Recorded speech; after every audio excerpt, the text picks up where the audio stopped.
14e dans l'ordre de succession au trône britannique, la princesse Anne du Royaume-Uni fête en ce samedi 15 août 2020 son 70e anniversaire. Pour rappel, elle est le deuxième enfant, ainsi que la seule fille, du prince Philippe, duc d'Édimbourg, et d'Élisabeth II, reine du Royaume-Uni de Grande-Bretagne et d'Irlande du Nord. Après avoir été une cavalière de haut niveau durant sa jeunesse, la princesse Anne est aujourd'hui la présidente du comité olympique britannique. Elle est par ailleurs également membre du comité international olympique. Moins médiatisée que son frère le prince Charles, elle a néanmoins fait la une de l'actualité en 1974 lorsqu'un déséquilibré a tenté de l'enlever.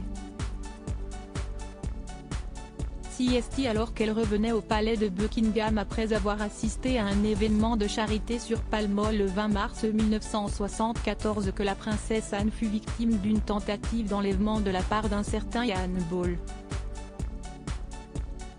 Ce dernier, qui fut plus tard déclaré mentalement défaillant, avait blessé le chauffeur de la princesse, Alex Callender, son garde du corps, l'inspecteur James Beaton, ainsi que Brian McConnell, un journaliste se trouvant sur les lieux, au moment où il est passé à l'acte.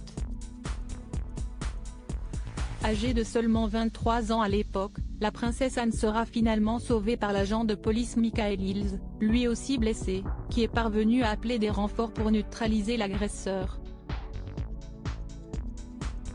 Princesse Anne, un enlèvement destiné à demander une rançon déclarée comme étant schizophrène par les experts médicaux. Ian Ball avait prévu, s'il était parvenu à ses fins, de soutirer 2 à 3 millions de livres sterling à la couronne britannique en demandant une rançon afin de libérer la princesse Anne.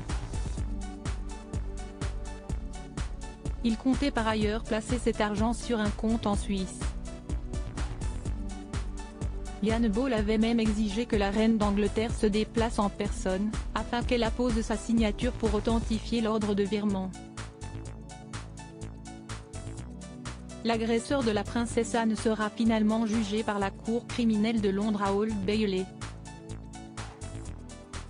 Au cours de son procès, Ian Ball plaidera coupable et écopera d'une peine de prison à perpétuité pour tentative d'homicide. Il est depuis interné dans un hôpital psychiatrique en raison de sa santé mentale défaillante.